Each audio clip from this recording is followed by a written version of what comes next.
Xala is a 1973 novella by the Senegalese film producer and writer Sembène Ousmane.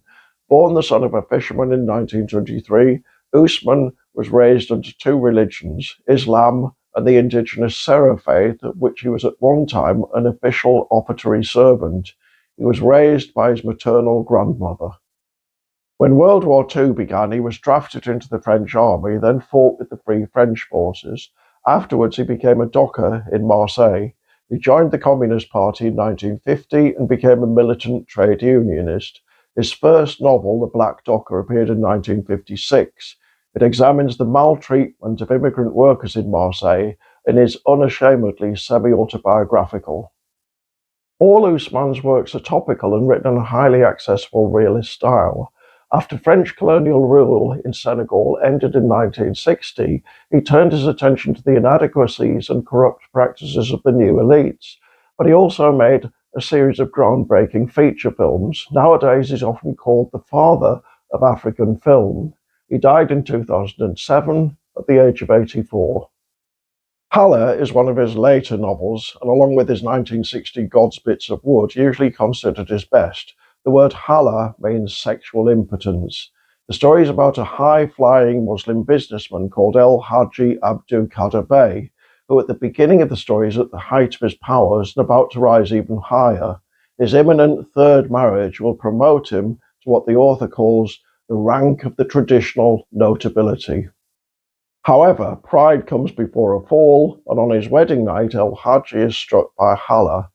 At this point, Orthodox Islam is joined by traditional tribal beliefs in the form of spells. Someone has cursed El Hadji, and he's obsessively driven by a quest to find out who.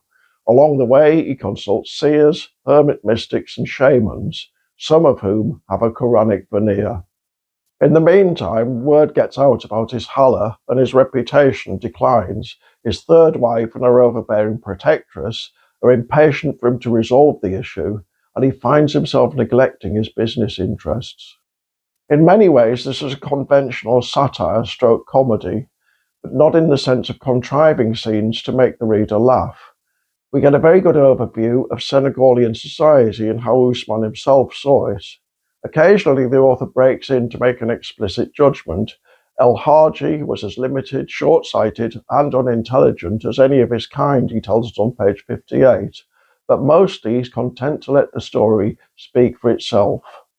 There's a deep concern in here for the plight of women. Both of El Hadji's older wives are deeply unhappy in different ways. The first has found solace in devotional Islam, although she was a Christian when he first met her. The second is full of justified, simmering jealousy. His oldest daughter is outspoken and sensible, but relatively powerless. When she challenges her father in the early part of the novel, he strikes her so hard she falls over. As well as being an incredibly well-told story, this is also a call for social change. All the characters are drawn sympathetically, apart from the protagonist and his businessmen friends, whom Ousmane clearly despises. It won't spoil the ending if I say that the final few pages might seem inspired by revolutionary zeal. It's unusual to find a novel in which the author's values are clearly front and centre, and yet which isn't moralistic.